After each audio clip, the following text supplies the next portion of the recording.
आज हमारे साथ है एक विशिष्ट मेहमान श्री राम जी। श्री राम जी नमस्कार। नमस्ते। आप हिंदू जनजागृति समिति का कोऑर्डिनेटर है। जी। पूरा देश में यात्रा कर रहा है, ट्रैवल कर रहा है। आपने गांव-गांव में जाकर लोगों से बात करते हैं और आप अभी हिंदू कॉज़्स और हिंदू सेक्शंस, जो सोसाइटी में हिंदू सेक्शंस है, वो लोग कितना तकलीफ़ फेस कर रहा है उसके बारे में आप पढ़ते हैं और उनको काउंसलिंग कर रहा है। And a very different job, अलग जैसे काम कर रहा है आप। एक मराइन इंजीनियर है, कोरोशन स्पेशलिस्ट है। जी। आपने भारत सरकार और इंडियन नेवी और कोस्ट गार्ड और मेनी मेनी मराइन कंपनी से उनका जो कंसल्टेंट और एडवाइज़र है। इतना इम्पोर्टेंट काम से आपने क्यों ये हिंदू जनजागृति समिति में कैसे आ गए आप?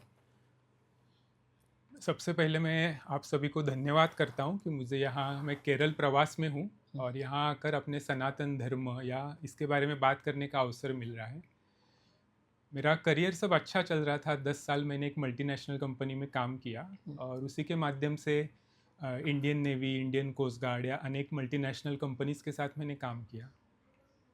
तो वो करते-करते अनुभव हुआ कि बाकी जो अन्य पंथ है वो अपने इस पर सब अड़िग रहकर अपने धर्म के बातों का पालन करना ये सब कर रहे हैं।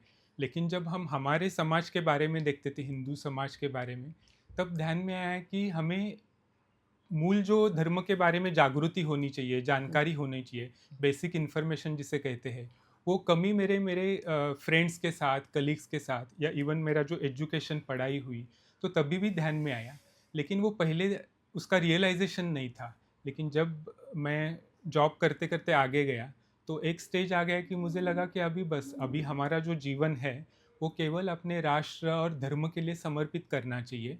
And it was like a need of our, I felt, not only for me but as a society also we need more such people. मैं तो एक just like ocean in a drop हूँ, लेकिन ऐसे हजारों लाखों लोग जब हमें यूथ रहेंगे तो ही हमारा जो राष्ट्र के सामने आज जो चैलेंजेस है, नेशनल सिक्योरिटी है या धर्मों पर जो संकट आ रहे हैं, हम देखते हैं कि कोई भी आता है, सनातन धर्म का मजाक करना, उसके भद्दी कमेंट्री करना, it is very easy for them. तो लगा कि हम सब लोग एकत्रित आना चाहिए। तो ऐसे एक ओकेजन हुआ और it was purely inner calling था, कोई ऐसे ये नहीं था। भगवान की कृपा थी, मेरे गुरु के आशीर्वाद है, तो उसके कारण मैं फिर इस पूर्णकालीन जीवन में आ गया। आपने देश में बहुत बार बहुत जगह तो विज़िट कर दिया है, जी। बहुत लोगों से इंटरेक्शन भी कर दिया है। आपके ओपिनियन में जो हिंदू समाज जो थ्रेट्स फेस कर रहा है, वो तो मेनली कौन-सा थ्रेट फेस कर रहा है हिंदू समाज?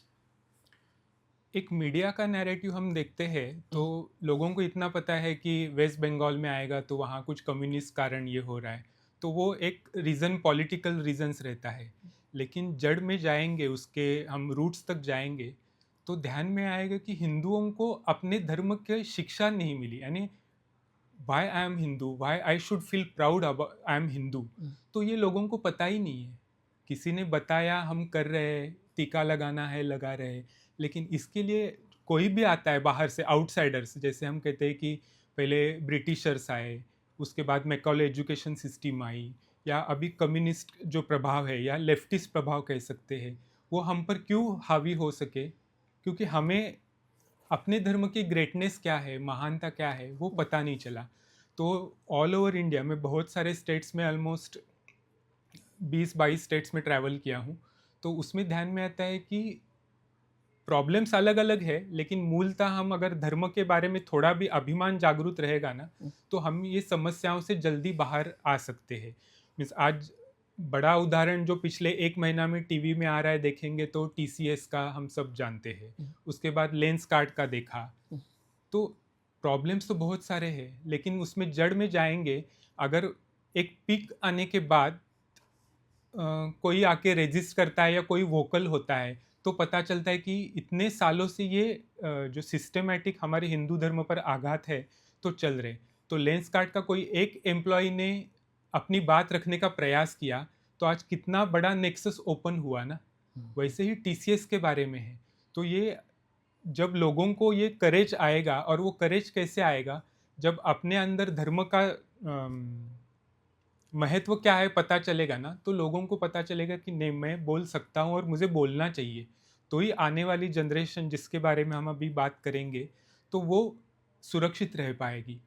तो समस्या कन्वर्जन की है, तो वो हम नॉर्थ ईस्ट में जाएंगे तो उसके बारे में बात करते हैं। लव जिहाद की तो मैं तो नेशनल नहीं कहूँगा, ये तो ग्लोबल समस्या है। विदेश में केवल उसको लव जिहाद नहीं कहते, उसको ग्रूमिंग गैंग्स के माध्यम से कार्य किया जाता है। पूरा यूरोप तो खोखला हो चुका है। तो ये समस्या हो गई, कन्वर्जन हो गई। फिर एक नैरेटिव्स मीडिया द्वारा भी चलाया गया ना, तो उसके कारण हमारा इतिहास, डिस्टॉर्टेड हिस्ट्री हम सीखे हैं। मैंने भी जो पढ़ा है तो क्या है, औरंगजेब, अकबर, लेकिन वो सब का अभी पास्ट हो गया। तो हम फोकस कर रहे हैं कि अभी प्रेजेंट में हम क्या कर सकते हैं, what is in our hand and capacity. तो वो हम करेंगे तो आने वाला जो हमारा फ्यूचर है डेफिनेटली अच्छा होगा। श्रीराम जी, ये तो आपको मालूम होगा कि हमारा संविधान में जो आर्टिकल्स लगा है, वो पूरा एंटी हिंदू जैसा आर्टिकल्स लग रहा है। जैसे आर्टिकल 30 के बारे में बहुत चर्चा चल रहा जी। है अभी। जैसे हमारे गवर्नमेंट का विद्यालय है, कॉलेज, एजुकेशन इंस्टीट्यूशंस सब कुछ है। उधर हिंदू समाज के बारे में और हिंदू कल्चर के बारे में, हिंदू संस्कार के बारे में कुछ नहीं पढ़ सकता है। जब by law, by it has been banned, we cannot ask the government to start to launch a program to teach the students, upcoming youngsters, about the importance of Hinduism, about the importance of सनातन धर्म। ये तो ban किया है, लेकिन जो minorities लोग हैं क्या भारत में, उस लोगों को अपने स्कूल या कॉलेज और एजुकेशन इंस्टीट्यूशन में कुछ उनको भी पढ़ राइट्स दिए। सकता है। ये इसके बारे में जागरण संबंधी को मालूम है और कुछ कर रहा है। जी, कई वर्षों से हम इस पर कार्य कर रहे हैं, और यही विडंबना है हमारी कि हम हिंदू बहुसंख्य है। आज भारत देखेंगे तो मेजॉरिटी 78% या जो कुछ है, तो उसमें हम हिंदू है। लेकिन ये दुर्भाग्य है कि हिंदुओं को अपने धर्म की शिक्षा पढ़ाने का कोई भी अधिकार नहीं है। और जो माइनॉरिटी इंस्टीट्यूशंस है, उनको सरकार से ग्रांट मिलती है, उनको और कहीं से फंडिंग होता है, और हमारे पैसे से वो उनकी धर्म की शिक्षा दे रहे, और वो जो है तो वो उनके पंथ की शिक्षा दे रहे, मज़हब की शिक्षा दे रहे। और वो देखेंगे एक तरीक़ा से उनका जो है वो पूरा anti national, anti social activities होते हैं। हम अभी प्रूवन ट्रैक रिकॉर्ड है, यानी मैं कह रहा हूँ मीडिया में आज पहली बात है, ऐसे नहीं है।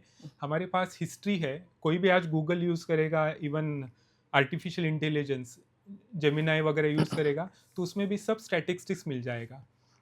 तो अभी हम क्या कर रहे हैं कि जो लाइक माइंडेड ऑर्गेनाइजेशंस है, एडवोकेट्स है, कई सारे एडवोकेट्स है, जैसे एडवोकेट विष्णु शंकर जैन है, एडवोकेट अश्विनी उपाध्याय है। क्योंकि मैं दिल्ली में रहता और उन लोगों के साथ में हम मिलजुल कर कुछ कार्य करते हैं, तो इसके लिए हम प्रयासरत है। जैसे बात करेंगे कॉन्स्टिट्यूशन की, तो लोग कहेंगे कॉन्स्टिट्यूशन में बदलाव नहीं होगा, वो लिखा है। अभी तक तो इतने सारे अमेंडमेंट्स हो चुके हैं, आई थिंक मोर देन 140 और 145 अमेंडमेंट्स हैव बीन डन। तो और एक दो अमेंडमेंट्स कर देंगे जो मेजॉरिटी के फेवर में है। और हमारा जो सनातन धर्म है, वो कभी ये नहीं कहता है कि किसी पर अन्याय करो। यानी हमने अगर अमेंडमेंट की मांग की, तो इसका अर्थ ये नहीं होगा कि माइनॉरिटी को हम दबा देंगे। उनको जो मिलना चाहिए वो अधिकार मिलेगा। लेकिन अभी क्या हो रहा है, उनको अधिकार देने के लिए, उनको अपीजमेंट में हमें क्रश किया जा रहा है। तो ये मेन इश्यू आज हिंदू समाज के सामने आ रहा है। लेकिन एक एनकरेजिंग बात अच्छी है कि लोगों के मन में जागृति आ रही है और करेज भी आ रहा है। जैसे डेवलपमेंट्स हो रही है ना, आगे आगे जा रहा है। अभी लोगों को लग रहा है कि अभी हमने बात नहीं की, कुछ नहीं किया, तो आने वाला भविष्य हिंदुओं का नहीं रहेगा। तो ये लोगों के मन में भी भावना आ रही है, भले वो थोड़ी लेट रियलाइजेशन है या स्लो रियलाइजेशन है, बट हम तो भगवान पे आस्था रखने वाले लोग हैं कि जल्दी ये परिवर्तन होगा। आने वाले काल में बहुत सारे संतों ने बताया है कि आने वाले काल में बहुत फास्ट चेंजेस हमें देखने को मिलेंगे। जो पोलराइजेशन है या जो पॉजिटिव चेंजेस होने वाले हैं, तो उसमें ये हम डेफिनेटली हिंदू हित के या हिंदू रक्षा के बारे में समाज अपने आप आगे जाएगा। श्रीराम जी, जैसे आपका जन्म हुआ महाराष्ट्र में सांगली डिस्ट्रिक्ट में, उधर से आपने पूरा देश ट्रैवल कर दिया है। अभी you are on travelling mode, most of the yes. Time आप ट्रैवल कर रहा है। What is the main issues which you consider as posing great threat to the Hindu society? एक other narrative than this love jihad है, अभी जो birth, there are many kinds of jihad, love jihad, land narcotics jihad, jihad, land जिहाद, अभी corporate जिहाद हो गया। Yes. तो उसके और उसके सिवा व्हाट इज हैपनिंग, हमारे ये जो बच्चे हैं, उनका फ्यूचर खराब करने के लिए बहुत कुछ और कोशिश ये अगले फंडामेंटलिट्स और दिस कम्युनलिट्स आर कर रहा है। आप क्या समझता है उनके बारे में? एक नैरेटिव वॉर जो चल रहा है ना, वो मेन कल्प्रिट है इसमें लगता है। क्योंकि जैसे पहले मैंने कहा, इतिहास के बारे में हम पढ़ते थे कि Akbar the great, Aurangzeb the great, ये एक नैरेटिव हो गया और वो डिकेड्स तक चला। मीन्स अभी 70-80 साल हो गए भारत को स्वतंत्रता मिलकर, तो अभी भी वही चल रहा है, ऐसी स्थिति है। तो एक समस्या क्या आती है कि बहुत बार हम बात करेंगे हिंदू इश्यूज़ में, मैं गांव में भी, रूरल एरियाज़ में भी जाता हूँ, तो वहाँ लोग बोलते हैं हम जाति में बटे हैं। लेकिन ये जाति में किसने बांटा? लाइक कास्ट सिस्टम में हमें किसने डिवाइड किया? तो डिवाइड एंड रूल पॉलिटिक्स तो ये था, वो पूरा ब्रिटिशर्स ने लाया। क्योंकि 1947 में जितने हमारे यहाँ कास्ट्स थे या जाति व्यवस्था थी, आज देखेंगे तो उसका तो 100 टाइम्स ग्रोथ हो गई है। वो तो पेड़ को लगने वाला फ्रूट नहीं है। तो ये पॉलिटिक्स ने नैरेटिव्स में हमें डिवाइड किया। आज कोई भी हम जैसे राजस्थान में जाएंगे, तो ऐसे हम एक मीटिंग में बैठे थे, गांव के लोग थे, रात के समय था। तो किसी ने आके क्योंकि मैं टीका लगाता हूँ, थोड़ा ड्रेस मेरा, हमारा जो ट्रेडिशनल ड्रेस में रहता हूँ, तो लोगों ने कहा कि ये पंडित लोगों ने, यानी ब्राह्मण लोगों ने या अपर कास्ट लोगों ने हमें मंदिर में जाने में रोका। तो मैंने कहा आपके गांव में ऐसे अभी हो रहा है क्या? तो बोलते नहीं। तो आपने कहाँ सुना? नहीं, उस गांव में सुना। तो मैंने उनको कहा अभी गाड़ी है, हम दोनों चलते हैं। आपको जब पता चला कि ये मंदिर में, जो हम पहला जाके पुलिस में केस करेंगे या मैजिस्ट्रेट के पास जाएंगे और बोलेंगे आपको मंदिर में हम पिछड़े जाति के हैं, दलित है, इसके लिए जाने नहीं दिया, तो केस करेंगे। तो फिर वो एकदम चुप हो गए। यानी ये नैरेटिव्स गांव में कहीं सुने हैं, ये हो रहा है, ऐसे हो रहा है। तो प्रत्यक्ष में जाके देखेंगे तो ऐसे समस्या बहुत मिनिमम है। तो ये एक जाति का उदाहरण, यानी डिवाइड एंड रूल या नैरेटिव्स के वॉर जो चल रहा है ना, तो उसमें ऐसे कई सारे गांव के छोटे छोटे इश्यूज रहते हैं, वो लेकर हमें उनको प्रबोधन या क्या कहेंगे इंग्लिश में, जागृति, उनकी अवेयरनेस करना आवश्यक है। और लोगों को हम बोलेंगे कि आप केस करो, तो कोई नहीं आएगा। यानी दूसरे के बंदूक कंधे पे बंदूक रखकर वो सब काम करना चाहते हैं। लेकिन अगर हम सनातन धर्म वाले हैं, हमारी श्रद्धा है, तो हम क्यों ना आगे आकर बात करें, हम क्यों ना ये सब करें। हम किसी लीगल केस में जा सकते हैं, पुलिस में जा सकते हैं। तो फिर लोगों को ध्यान में आता है कि ये सब सुपरफिशियली क्रिएटेड है, लेकिन हिंदुओं को अपने धर्म के बारे में पता नहीं है ना, क्या बोलना है, इसके लिए वो चुप हो जाते हैं। जैसे हम लेफ्टिस्ट लोगों को कुछ पढ़ाया गया, या मिशनरीज लोगों को, उनको पता है, उनकी धर्म की शिक्षा है, या अन्य मजहबी लोग हैं, तो उनको 5 टाइम्स इन अ डे पता रहता है कि उनको ये सब क्यों करना है। आज हम हमारे घर में भी बच्चे यदि देखेंगे, आप उनको पूछिए कि मंदिर में परिक्रमा घड़ी की दिशा में क्यों करना है, वो कोई कोई नहीं बताएंगे। कौन बताएगा? क्योंकि एजुकेशन सिस्टम, जैसे आपने कहा कि हमारी सेक्युलर सिस्टम हो गई, तो उनको पता ही नहीं। उनको केवल ABC सिखाएंगे, अकबर ग्रेड सिखाएंगे, मैथ्स 2+2=4, यही सिखाएंगे, इससे अधिक कुछ है नहीं। तो ये जब छोटी छोटी बातें हम गांव में जाकर बताते हैं ना, तो कई सारे गांवों में जो दो कम्युनिटी के बीच में जो फाइट्स रहते हैं, वाद रहते हैं, वो समाप्त हुए। ऐसे कई सारे उदाहरण हैं। या युवाओं के बीच में भी ऐसे ग्रुप्स में फाइट रहता है, तो हम उनको एक साथ बिठाते हैं और मुझे बताते में ऐसे बहुत आनंद होता है, खुशी होती है कि हिंदू जन जागृति समिति भारत में एकमेव ऐसे ऑर्गेनाइजेशन है जो कई सारे लाइक माइंडेड 700-800 ऑर्गेनाइजेशन को लेकर हम कार्य करते हैं ये सब, क्योंकि हम में कोई भेद नहीं है, हम कुछ नहीं, हमारा उद्देश्य है कि सनातन धर्म की रक्षा करना, धर्म का प्रसार करना, यही कार्य है। थैंक यू श्री राम जी, जैसे आपका पूरा मिशन सक्सेस हो जाए और हिंदू धर्म को पूरा स्ट्रेंथ मिल जाएगी। सो जो नरेटिव अभी ये लेफ्टिस्ट और the missionaries are launching, let we are all praying to God Almighty to strengthen us to fight this kind of fault and fake narration. नमस्कार जी। एक नैरेटिव के बारे में आखिरी जाते जाते एक बात कहता हूँ कि पांडव और कौरव, पांडव संख्या में 5 थे, कौरव 100 थे, दोनों में दोनों हिंदू थे, दोनों का डीएनए एक था, तो आपस में क्यों लड़े वो धर्म और अधर्म के बीच में था ना। वैसे हिंदुओं को हमें समझाना होगा, ये हम सब एक ही है, केवल फाइट हमारा है जो वो गुड प्रैक्टिसेस और bad practices, what is evil what is good, इसके बीच में है। यानी ये जो सिंपल उदाहरण, महाभारत तो पूरे भारत में सब जन मानते हैं ना, तो जब हमें कोई ऐसे डिवाइड करने का प्रयास करता है तो हमें उनको पांडव और कौरवों का उदाहरण देना चाहिए कि दोनों एक थे, दोनों के पास शस्त्र सब था, सभी आर्मी थी, सब था, लेकिन फाइट था वो धर्म और अधर्म के बीच में था उनका, और संख्या में कम थे, लेकिन जीत अल्टीमेटली पांडवों की हुई क्योंकि भगवान उनके पक्ष में थे।